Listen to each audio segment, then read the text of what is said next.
terulang kembali.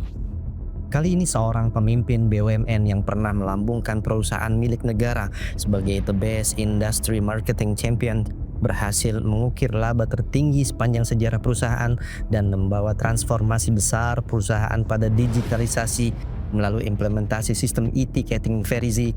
Namun ironisnya, kini dia harus berjuang melawan vonis 4,5 tahun penjara karena keputusan yang diambilnya. Ini adalah kisah Ira Puspadewi dan bagaimana sebuah kebijakan akuisisi bisa mengubah karir emasnya menjadi drama hukum yang penuh tanda tanya.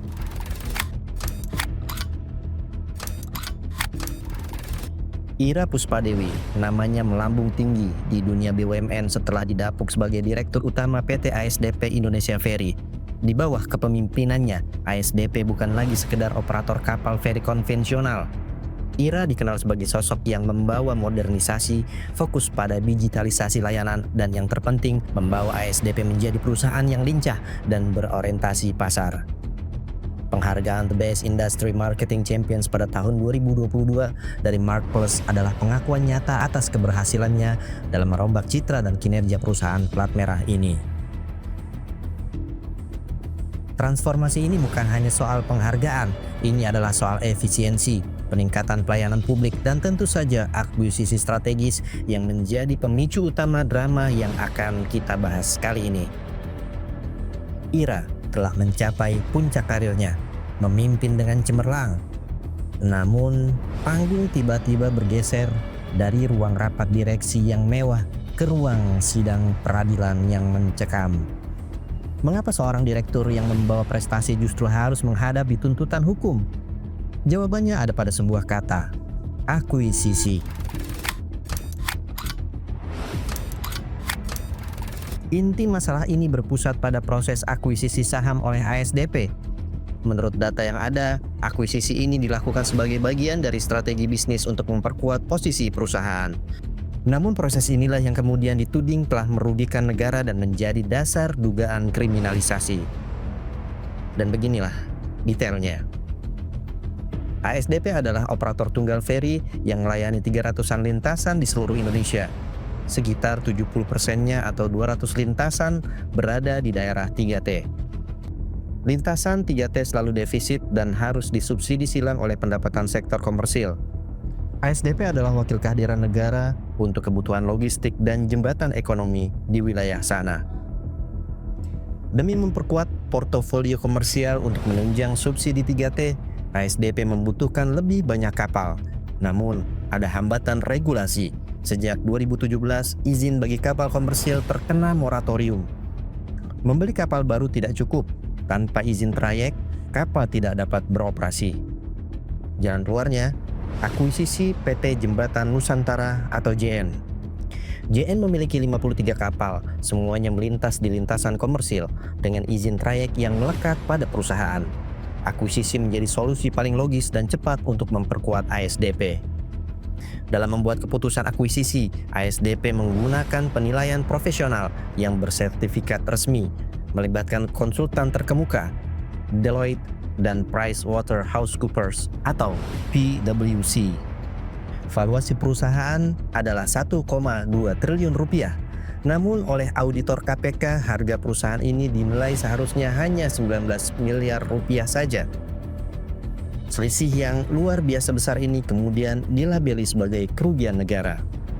Laba yang dicapai ASDP dianggap prestasi, tetapi keputusan yang mendasarinya dianggap tindak pidana. Meskipun BPK pernah memeriksa dan hasilnya wajar dengan pengecualian, perhitungan kerugian negara ini tetap menjadi sorotan. Selama proses dakwaan dan tuntutan, satu hal yang selalu gagal dibuktikan pengadilan. Tim penegak hukum termasuk PPATK dan KPK tidak menemukan bukti aliran dana sepeser pun ke kantong pribadi Ira Puspadewi. Perbuatan para terdakwa bukan kesengajaan murni untuk melakukan korupsi, namun kelalaian berat tanpa kehati-hatian dan itikat baik dalam prosedur dan tata kelola aksi korporasi PT ASDP Indonesia Ferry. Para terdakwa berhasil memberikan legasi bagi PT ASDP Indonesia Ferry. Para terdakwa terbukti tidak menerima keuntungan finansial. Namun, vonis tetap dijatuhkan. Telah terbukti secara sah dan menyatakan bersalah melakukan tindak pidana korupsi secara bersama-sama sebagaimana dalam dakwaan alternatif kedua, menjatuhkan pidana kepada terdakwa 1 dengan pidana penjara selama 4 tahun dan 6 bulan dengan denda 500 juta dengan ketentuan apabila tersebut tidak dibayar akan diganti dengan pidana kurungan selama 3 bulan. Ira Puspadewi merasa proses hukum yang ia hadapi adalah bentuk kriminalisasi terhadap kebijakan korporasi. Kebijakan akuisisi yang seharusnya masuk ranah bisnis murni tiba-tiba diubah menjadi kasus pidana korupsi. Saya kira fakta yang dinyatakan oleh majelis bahwa tidak ada sesen pun keuntungan pribadi yang kami ambil. Kemudian yang berikutnya kami ingin sampaikan bahwa akuisisi ini adalah aksi strategis yang bukan hanya baik atau menguntungkan untuk ASDP, tetapi untuk negara. Dalam persidangan, tim hukum Ira Puspadewi berargumen keras. Mereka menekankan bahwa akuisisi ini didukung oleh kajian bisnis yang kuat dan dilakukan sesuai prosedur. Jika ada kerugian, itu adalah resiko bisnis, bukan niat jahat untuk memperkaya diri sendiri atau orang lain. Bagian ini adalah titik krusial. Dalam pledoi atau pembelaan Ira Puspadewi, ia menyoroti bahwa bahkan KPK disebut tidak mampu menemukan bukti adanya aliran dana pribadi atau keuntungan ilegal yang didapatkan olehnya dari proses akuisisi ini. Jika tidak ada keuntungan pribadi, lalu apa dasarnya sebuah kebijakan bisnis diubah menjadi kejahatan korupsi? Ini membuka debat panas mengenai batas antara resiko bisnis dan korupsi. Disinilah letak ironi terbesarnya. Ia memimpin BUMN menuju puncak prestasi, melakukan terobosan marketing, namun akhirnya harus berhadapan dengan pasal-pasal pidana yang seolah menjeratnya dari belakang. Pertarungan hukum ini bukan hanya tentang nasib Ira Puspadewi, tetapi tentang masa depan pengambilan keputusan di BUMN.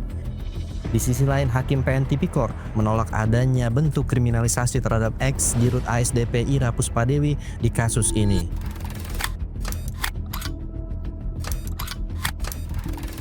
Putusan ini segera menimbulkan pertanyaan besar. Jika tidak ada mens rea atau niat jahat dan tidak ada untung pribadi, apakah kegagalan kebijakan bisnis sudah cukup untuk memenjarakan seorang direktur? Kasus ini menjadi presiden yang sangat mengkhawatirkan bagi seluruh pemimpin BUMN di Indonesia. Jika setiap keputusan akuisisi atau investasi yang berujung pada kerugian, meskipun murni resiko bisnis, bisa berujung pada kriminalisasi, siapa lagi yang berani mengambil resiko untuk tetap melakukan terobosan? Namun di tengah perdebatan sengit tentang nasib Ira Puspadewi, kita juga melihat adanya jalur penyelesaian hukum yang berbeda, yaitu melalui kebijakan politik. Kita ambil contoh kasus Thomas Trikasih Lembong, atau yang akrab kita sapa Tom Lembong. Mantan pejabat negara yang juga terseret dalam kasus yang berakar dari kebijakan korporasi, ia divonis penjara. Namun sebelum proses banding tuntas, ia mendapatkan abolisi dari presiden. Abolisi yang merupakan hak prerogatif presiden adalah penghentian proses hukum. Ini adalah sebuah keputusan politik yang menurut pemerintah didasari oleh pertimbangan demi kepentingan bangsa dan negara dan upaya merajut persaudaraan. Dua kasus dan dua nasib yang berbeda, namun sama-sama berpotensi mengancam konsistensi penegakan hukum terhadap kasus korporasi. Apakah ini adalah bentuk kriminalisasi kebijakan murni atau adakah faktor lain yang membedakan penyelesaian hukum di negara ini? Dan apakah pemidanaan terhadap ex-dirut PT ASDP Ira Puspadewi dinilai bakal mengancam profesionalisme di BUMN untuk bertindak ke depannya?